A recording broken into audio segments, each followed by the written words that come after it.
Hey everyone, this is Rexus, And so, and welcome back to Let's Play Streets of Rage! On this episode we're going to be finally beginning our adventure to try and destroy the evil syndicate by finding their leader and defeating him. whoever could he be? Let's find out. Let's begin. On to the characters. Select screen. Who will we be? I'm gonna be Blaze.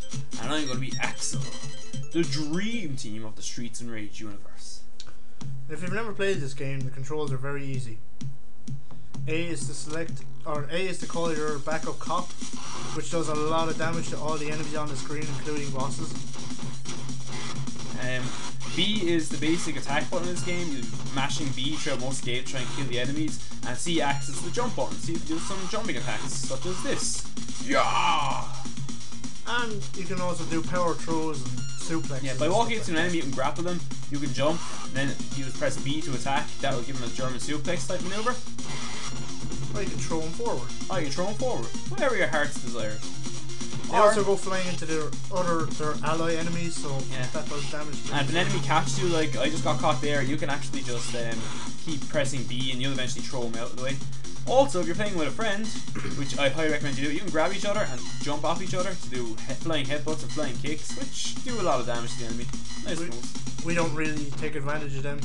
Yeah, we like to kind of stick up to our own, because if you get too close to each other, you tend to just end up damaging each other more than helping each other. So you don't do a lot of damage to your partner, but when you're on the hardest difficulty, like we are, all the health you have counts. As you can see, I'm quite low on health. So with my partner's permission, I'd like to take both healths, because I've been getting the absolute crap nicked by me.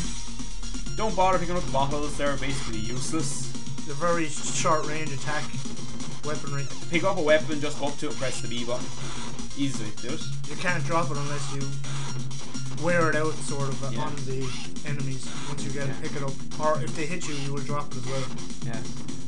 Once an enemy grabs you or hits you a certain number of times, you'll drop the bottle or whatever other weapon you have to pick up throughout your adventure. So it's pretty nice. As you guys can see, there's a timer up on the screen that just reset.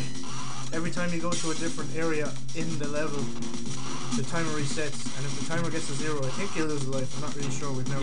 Yeah, you lose a life. Whoa, there's a lot of enemies here. Best to call in your cop. As you can see, I was about to die. By pressing the A button, you use the special to call in a cop, which will basically kill all the enemies on screen, which is very useful in tight spots like we were just in. I don't really like to use it that early, but it was kind of necessary there. In a real life situation, that cop would just reload that rocket launcher and shoot everything again. But disadvantages of the video game world. Oh well, what can you do? It's still a great game. Oh, and just in case you guys are wondering, I'm actually playing as 2-player and Saul's playing as 1-player, in case you're wondering whose health bar is whose. Although it's probably pretty obvious, because I'm the one taking most of the damage in this episode, so what can you do? In regards to weaponry, I'm a fan of the long range weapons, because you can get in a good hit before they even get to you. Yeah. And I personally am a big fan of the knife in this game, because you only can use it as a close range weapon. You can actually, it's the only weapon in the game you can actually throw at an enemy. And if you throw it, it's actually the most powerful weapon in the game, so it's always nice. And here we have our first encounter with the female whip lady. Very annoying enemies. Yeah. Especially later on in the game, they get to be very frustrating. Because you just hit them and they'll duck down to the ground. I'm going to grab a turkey because I'm quite low on health. I better grab mine. Remember everyone, if you find turkeys in phone boxes, eat them. You will feel perfectly healthy afterwards. Yeah, this is just a basic punch game. Just keep going. You eventually get through the level. And as you'll probably be expecting, if you play any game at all, once you reach the end of an area, you must face a boss. Yeah, on 1-player you only face 1, but on 2-player, 2 guys and show if do you want to call in your cop backup? If you call in your backup, they won't instantly kill the boss like they do normal enemies, but they will do a hell of a lot of damage to him, which is always nice. So we'll just take as much damage as we can off them. These guys are pretty basic. They do have a pretty very good kick.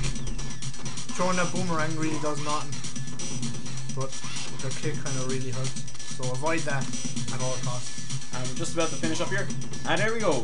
that does it for this episode of Let's Play Streets of Rage. I'm Rexus. And I'm Saw. And this is us signing out. Thanks for watching. Bye.